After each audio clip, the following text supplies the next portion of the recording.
Garments বিষয়ে দেশের বাইরে থাকে, আর ও আমাদের কাছে থাকে। ওর আব্বু আর ও আমরা একসাথে থাকি।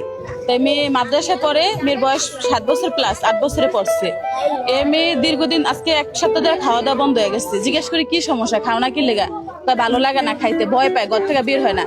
পরে আমি কি আমার সামনে বহ, কয় কি আমার ধরবা না? আমি কি কে?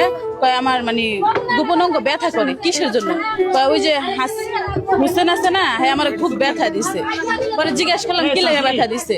কয় হ্যাঁ মেয়ের সাথে আমি খেলতে গেছি, একসাথে খেলতে গেছি, পরে আর মেয়ের মজা কিনতে বাইরে পাঠা দিয়া আমার প্যান্ট খুললে আমার খুব ব্যথা দিছে। আমি তুমি কান্না করো না? মুখে কষ্টি পেঁচাইছে, আমার ঘামটি মুখে পেঁচায় আমার প্যান্ট খুলছে, খোলার পরে খুব ব্যথা দিছে। দেওয়ার পরে আমি যখন কইছি, আমি চোখ যখন ব্যথা পায়, চোখ উল্টে যেতেছে, তখন আমার ছাড়া দিছে। ছাড়া দেওয়ার পরে বাসায় মেয়ে চলে আসছে, আসার পরে ঘর থেকে বের হয় না। আজকে 7 দিন লাগাত মেয়ে মাদ্রাসা যায় না, খাওয়া দাওয়া বন্ধ হয়ে গেছে।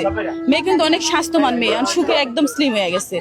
তো যখন ওর মানে ছেলের পক্ষে যখন জানানো হয়েছে, পুরুষ মানে যে লোকটা কাজ করছে, মেয়ের বয়স আর যে মিম যার সাথে যে দুর্ঘটনাটা হয়েছে, আর হলো যে লোকটা করছে তার মেয়ে আর ওই বাচ্চা এক সমবয়সী, 7 বছরের মেয়ে, দুইজনই একসাথে খেলতে গেছে, ঘরে এই কাজটা করছে।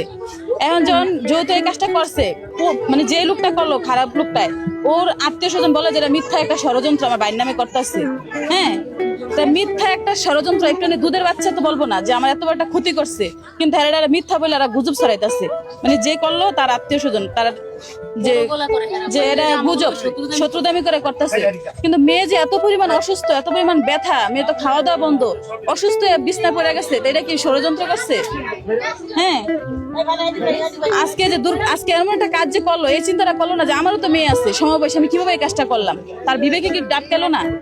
তাই না? ভাবা উচিত যে অন্যায় করছে দেখে তো এই কাজটা মুখাইছে। কিন্তু গার্জেনারা এটা নিয়ে বড় কথা কয় যে না এটা মিথ্যা, এটা গুজব, এটা নিয়ে বদনাম ছড়াইতে আসছে। কিন্তু এটা ঠিক না। এরা গার্জেন কইতাছে যে আমার বাইরে আমরা সারাই না ঠিকই করবো, আর যারা এটা মিথ্যা গজব ছড়াই ওগুলো আমি দেখে নিবো, কারণ এখন টাকা আছে, টাকার গরম, আর সবার তো এরকম অর্থ নাই আছে। কিন্তু আজকে মেয়েরা যদি মারা ফেলতো, কে হইতো দায়ী? মেয়ে তো মারা যায়, তুই যেহেতু এক ঘরের ভিতর দরজার কে কাজটা করলো, ঠিক আছে মাইরে ফেলাইতো। যদি ওই লোকটার মেয়ে না আসতো, ওই ঠিকই মাইরে ফেলতো মেয়েটারে। কতদিন ওই ঘরে দীর্ঘ 7 দিন ধরে যাইতেছে, 4-5 দিন ধরে যাইতেছে মেয়ে ওই ঘরে। আমরা জিজ্ঞেস করি মিম তুমি কই যাও? আমার বান্ধবীর বাসা যাই, আমার ক্লাসমেট বান্ধবীর বাসা যাই। পরে আমি সন্ধ্যা পরে মেয়ে মানুষ ঘর থেকে বের হওয়া উচিত না। পরে কইতাছে যে আন্টি কাকি আমার ব্যথা দিচ্ছে। কে ব্যথা দিচ্ছে? যে আমার বান্ধবীর আব্বু আছে না, আমার ব্যথা দিচ্ছে। হ্যাঁ, কিন্তু আজকে দেখেন, আজকে এই কাজটা এমন ভাবে ভয়ানক ভাবে করলো, এটার বিচার তো অবশ্যই সহবিচার দরকার, তাই না? উনি তো একটা 45 বছর একটা পুরুষে কিভাবে করলো 7 বছর একটা বাচ্চার সাথে? আর ও যে আজকে মানে তো দায়ী বার কে নিত? ও তো একটা ও তো একটা মেয়ের সন্তান জন্ম দিচ্ছে, তাই না? ওর তো বোঝা উচিত ছিল যে আমি যে অন্যের মেয়ের ক্ষতি করি, আমার মেয়ের কি হইব, একবার ভাবা দরকার ছিল না? তা আমরা চাই যে এমন একটা বিচার করুক যে বাংলাদেশের সব পুরুষ তো একরকম না, আল্লাহ তো সবার মনও একরকম দেয় নেই।